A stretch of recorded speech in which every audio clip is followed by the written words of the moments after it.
We don't take that lightly. And so that's why we're getting together and we're having this conversation, is to make sure that our community understands to the best that we can communicate what happened this afternoon. So here's what we know, and the investigation's ongoing. And the first thing I'll say is there's no ongoing threat to the community at this point, and specifically this neighborhood. I always like to let people know that there is no ongoing threat. But what we had is a call for service shortly after about 12:30 this afternoon, and the report was of a male individual who had a shotgun walking down the street, wielding the shotgun, walking in and out of traffic, trying to stop traffic, pointing the shotgun at individuals. We had as many as 7 or 8 different calls from citizens, essentially victims of a crime. When we think about having a shotgun point at us, that crime is menacing, which, according to statute, is the imminent fear of serious physical injury or death. And you can imagine, anytime you have a shotgun pointed at you, you likely are going to feel like your life is in danger. And so we came very quickly upon the first call of the menacing, and we're able to locate the suspect walking down the street. We started in about the 1400 block of Railroad, and they started walking down Railroad here onto First Street, where that suspect made a right-hand turn right here in this intersection to walk down Madison towards Second here. Officers spent a good amount of time hailing the individual, asking him to stop, to put down the weapon in the attempt in hopes that we'd take him into custody safely, and we were not successful in being able to do that. And as the suspect was walking down Madison here, approaching, this neighborhood is densely populated with both businesses and residences. The corner of Second and Madison was an area that we did not feel like the suspect should be able to continue in his menacing behavior. We had an officer confront the suspect at Second and Madison and again order him to stop and drop his weapon. That individual, our suspect, then proceeded in some behavior then that resulted in the use of deadly force by an officer at that intersection. The suspect was shot. I do not know how many times the suspect was shot. The suspect was not rendered unconscious and still had the shotgun. Officers had to work really, really hard with the cover of a shield to approach the suspect, to be able to de-arm the suspect so that we could render first aid. And then very shortly after that, EMS was called in to be able to render the real first aid that we would like to be able to get to a suspect when they're the victim of a shooting. That suspect has been transported to a local area hospital, is undergoing surgery. My understanding is he's in surgery now. We don't believe the injuries to be life-threatening at this point, and we have turned the scene over to the Interagency Deadly Force Investigation Team, led by our District Attorney's Office. That is an investigative team made up of jurisdictions from all over the area.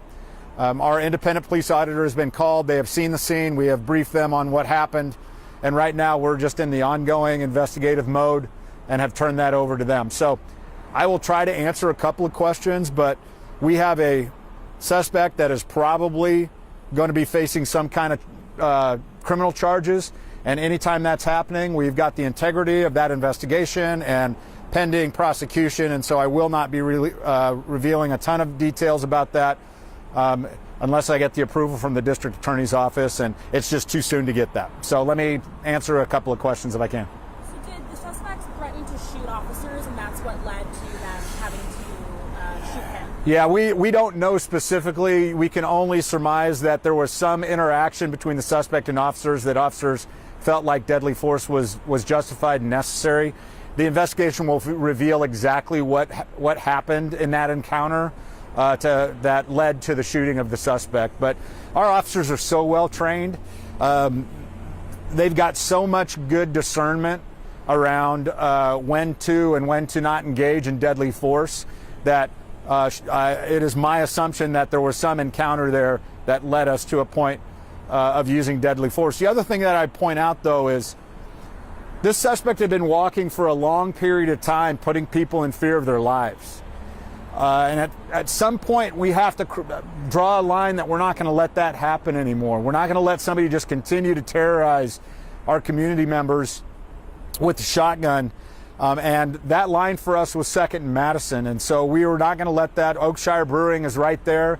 Very busy busy place. So I think it likely is a culmination of a lot of different things that happened at that corner. But the investigation will reveal the details, and I'm confident that our officers acted appropriately.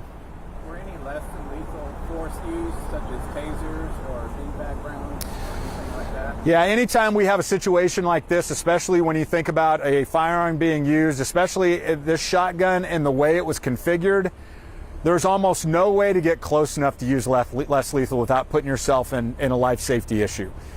This is not like approaching somebody with a knife that you can get within, 20 or 30 feet from and be able to do this. We were keeping our distance because this person had a lethal force weapon, and so that's where less than lethal or less lethal options sometimes aren't appropriate in this particular situation. So they were not used? Not that I know of, no. As far as you know, did the suspect fire at any point? Not that I know of at this point, but the investigation will let us know whether or not the suspect fired at any point during the time that he was walking down the street. Any other questions?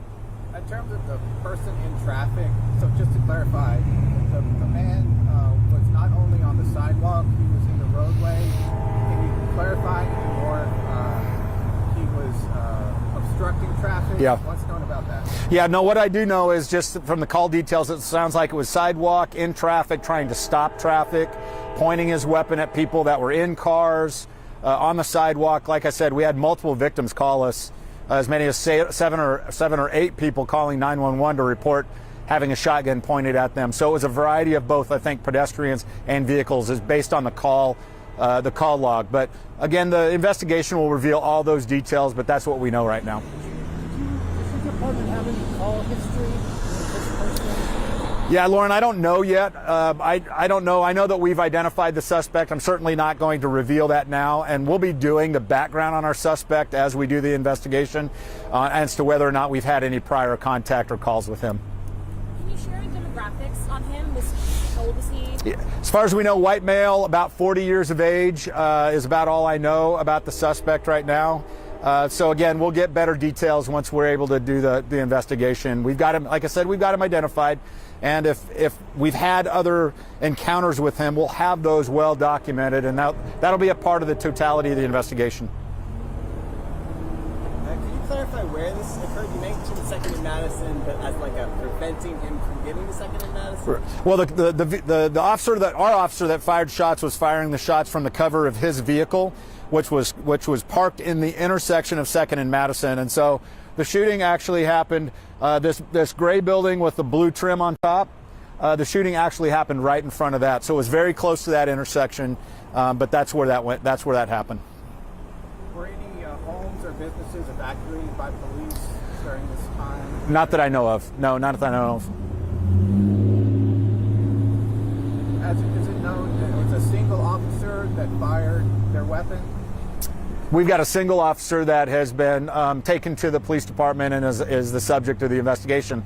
And as you know, when we use IDFIT, it's a criminal investigation. It's a homicide. It's not a homicide in this case because the individual hasn't died, but it is a shooting. It could have been a deadly shooting.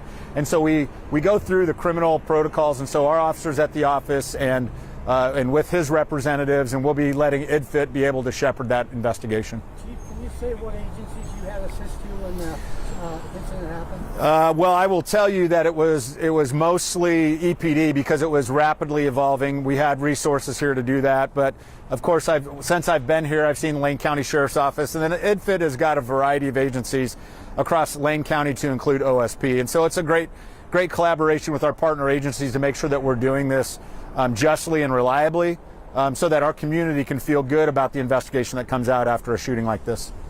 Chief Skinner, I apologize if this is already said. I arrived a few minutes late. What was the distance of time between when Eugene Police arrived on site and the shots were fired? Well, the individual was my understanding was up in about the 1400 block of Railroad, which is up and around the corner. This street here turns into Railroad, and so that individual had been menacing people all the way down the street. I'm not sure at what point we made our first contact with him, but what I do know is we spent some time trying to get the suspect to comply with us as he was walking down the street and then turned onto Madison here. So I don't know how much time we actually spent attempting to do that, but We got the call at about 12:30, and I don't know exactly when the shooting happened, but it was several minutes later because the individual had been walking for a significant distance.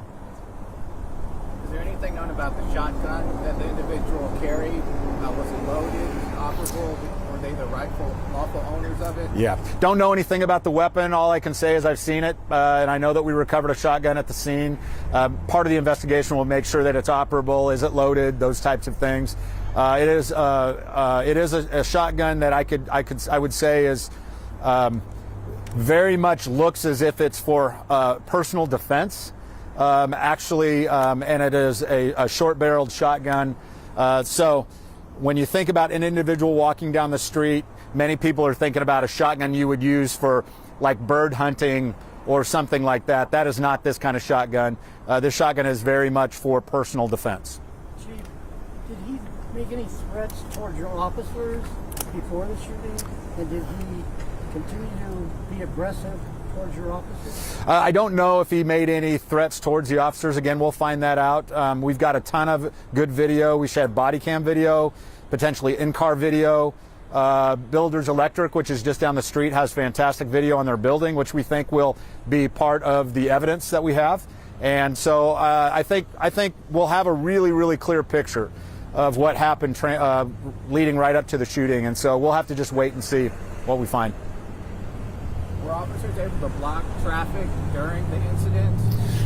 And if so, what streets were closed? Yeah, the majority of the traffic was blocked, obviously, is what you see behind me.